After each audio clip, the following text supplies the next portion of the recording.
ગુજરાતમાં હાલ હાડ થીજવતી ઠંડી પડી રહી છે, જેના માટે આપણે ઉત્તરના પવનને કારણભૂત ગણીએ છીએ.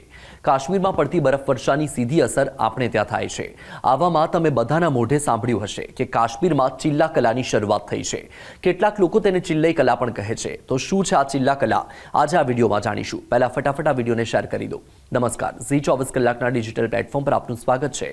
હું છું આપની સાથે વત્સલ. સૌથી પહેલા તો એ જાણી લો કે કાશ્મીર ઘાટીમાં 21 ડિસેમ્બરથી ચિલ્લઈ કલાની શરૂઆત થઈ જાય છે, જે હવે જાન્યુઆરીના અંતમાં સમાપ્ત થશે. 40 દિવસ સુધી ચાલનાર ચિલ્લઈ કલા ભયંકર ઠંડીવાળો સમય માનવામાં આવે છે. ચિલ્લઈ કલા દરમિયાન કાશ્મીર ઘાટીમાં બધું જામી જાય તેવી ઠંડી પડે છે. આ દરમિયાન ઘાટીમાં તમામ જળસ્ત્રોત પૂર્ણ રીતે ઠરી જાય છે. કાશ્મીર ઘાટી હાલ આ જ ચિલ્લઈ કલાનો સામનો કરી રહી છે. આ એ સમય હોય છે જેમાં સૌથી વધુ હિમપાત થાય છે. આ સમય દરમિયાન ગુલમર્ગમાં ઠંડીવાળી રમતો પણ રમાય છે. 40 દિવસની ભીષણ ઠંડી ચિલ્લઈ કલા બાદ 20 દિવસ લાંબી ચિલ્લઈ ખુર્દ આવશે અને પછી 10 દિવસ ચાલનાર ચિલ્લઈ બચ્ચા આવશે. કલાનો મતલબ મોટો અને ખુર્દનો મતલબ નાનો એમ થાય છે. તો કાશ્મીરમાં હાડ થીજવતી ઠંડી 3 મહિના સુધી ચાલે છે, જેને 3 ભાગમાં વહેંચવામાં આવી છે: ચિલ્લઈ કલા, ચિલ્લઈ ખુર્દ અને ચિલ્લઈ બચ્ચા. ચિલ્લઈ કલા 40 દિવસનો સમયગાળો હોય છે, જે 21 ડિસેમ્બરથી શરૂ થાય અને 31 જાન્યુઆરી સુધી રહે છે.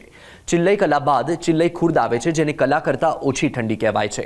આ સમયગાળો 20 દિવસનો હોય છે, જે જાન્યુઆરી 31થી ફેબ્રુઆરી 19 સુધી રહે છે. ત્યારબાદ ચિલ્લઈ બચ્ચાને બેબી ઠંડી કહેવાય છે, જે ફેબ્રુઆરી 20 માર્ચથી 22 સુધી રહે છે. હવે ચિલ્લઈ કલા એટલે શું તે જાણી લો. તો પર્શિયન પરંપરાની રસપ્રદ માહિતી મુજબ 21 ડિસેમ્બરની રાતને શબે યાલ્દા, નાઇટ ઓફ બર્થ અથવા શબે ચેલ્લેના રૂપમાં ઉજવવામાં આવે છે, એટલે કે 40 દિવસની રાત.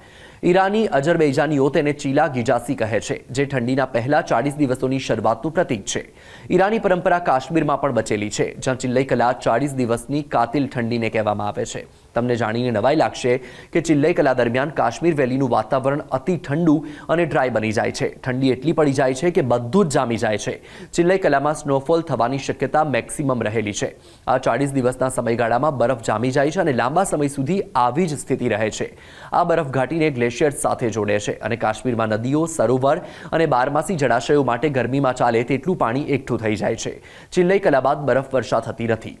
ચિલ્લઈ કલામાં પડતી ઠંડી હાડકાની શક્તિને નબળી અને અસહાય બનાવી દે છે. પહેલાના સમયમાં અનેક પરિવારો ચિલ્લઈ કલાના પહેલા દિવસે શેપડેક બનાવતા હતા. ડિસેમ્બર 20-21ની રાતે માટીના એક વાસણમાં શલજમ અને મસાલાની સાથે તેને પકવવામાં આવતું હતું. છેલ્લા કેટલાક સમયથી વાતાવરણમાં બદલાવ આવ્યો છે. ચિલ્લઈ કલા કરતાં ચિલ્લઈ ખુર્દ અને ચિલ્લઈ બચ્ચામાં પણ બરફવર્ષા થતી જોવા મળે છે. તો આશા રાખું છું કે આ વિડીયોના માધ્યમથી તમને નવી માહિતી જાણવા મળી હશે. તો આવી જ બીજી રસપ્રદ અને માહિતીસભર વિડીયો માટે આપ જોડાયેલા રહો ઝી 24 કલાકના ડિજિટલ પ્લેટફોર્મ સાથે. નમસ્કાર.